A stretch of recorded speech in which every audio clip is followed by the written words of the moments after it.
कि ओपीएस को खतरा वास्तव में, क्योंकि कंडीशनल जो बात है उससे हमें हमारी आशंका बड़ी है, कम नहीं।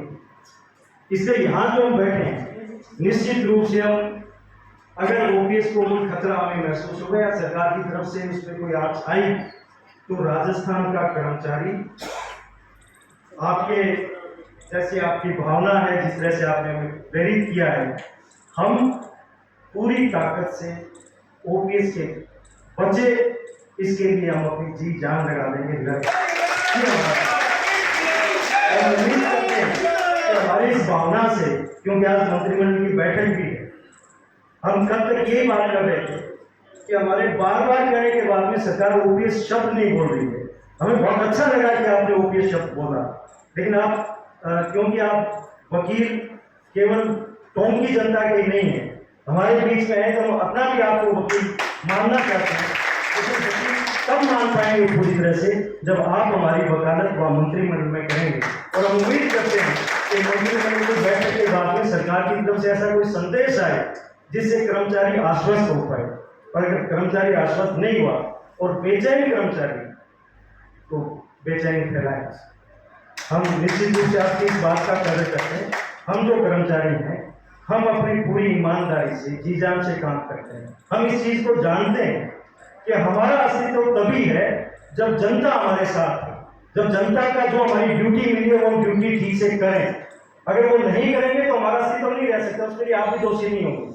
पर हम ठीक से काम कर पाए, इसके लिए सही वातावरण बनाना वो आपकी जिम्मेदारी है, सरकार की जिम्मेदारी। और वो इस रूप में है, ये ठीक आपने बात कही कि आज शिक्षक के बारे में जिस तरह की भावना समाज में है, स्वीकार करते हैं, लेकिन क्यों है? शिक्षक ही नहीं है, आज राजस्थान के अंदर हर कर्मचारी की एक पीड़ा है, और वो पीड़ा ये है कि हमारा जो काम है, हमें उस काम के अलावा काम किया जाता है, वो काम नहीं करने दिया जाता। पटवारी की आज शिकायत है कि हमें जो हमारा काम है उसके अलावा हमें काम किया जाता है, उस काम से हम ठीक से टाइम नहीं निकाल पाते। आज ग्राम सेवक ग्राम विकास अधिकारी की भी ये शिकायत है कि हमें इतने काम दिए जा रहे हैं कि जो हमारा मूल काम है वो हम कर नहीं पा रहे, हमारा जितना दबाव है हम कर नहीं पा रहे। तो मेरी शिकायत शिक्षक भी लगातार ये हमें खुद को आश्चर्य हुआ, बहुत सारे लोगों ने आश्चर्य हुआ कि हम पिछले 2 साल से हमारे हर सम्मेलन में हम डिमांड ये कर रहे हैं कि हमें पढ़ाने दो। ये कहें कि हमें आवश्यकता क्यों पढ़नी चाहिए, शिक्षक को काम है उसका पढ़ाना, पर हम ये बार बार कह रहे हैं कि हमें पढ़ाने दो। हम पे इतना दबाव दूसरे कामों का रहता है। और एक चीज जो होती है वो कभी कभी शायद ऊपर से उस तरह से नहीं होती है, पर नीचे आते आते इसका रूप बदल जाता है। आज ऑनलाइन का जमाना है, इसका कंसेप्ट ये था कि पेपरलेस हो, काम कम से कम दबाव रहे, पर उल्टा हो गया। जो ऑफिसों के अंदर हमारे कुछ ब्यूरोक्रेट्स बैठे हैं, उनका काम ही हो गया कि हर रोज एक नया परफॉर्मा डेवलप करते हैं, और उस परफॉर्मे को वही सूचनाएं जो उनके पास है वो नीचे भेजी जाती है। और प्रक्रिया ये होगी कि ऊपर से जो निदेशालय से चलता है वो ऑफिस या स्कूल तक पहुंचती है, और सब उस नए परफॉर्मे में उन सूचनाओं को नई तरीके से फीड करने में लगते हैं। आधा दिन पूरा दिन हम पढ़ाना, जो टीचर है वो पढ़ाई छोड़ करके, और जो दूसरे कर्मचारी वो मूल काम छोड़ करके उस परफॉर्मे को पूरा करते हैं, वो भेजते हैं, और तीसरे दिन फिर एक नया परफॉर्मा आ जाता है। आज ऑनलाइन का जमाना है, हर सूचना एक क्लिक पे हर जगह उपलब्ध है।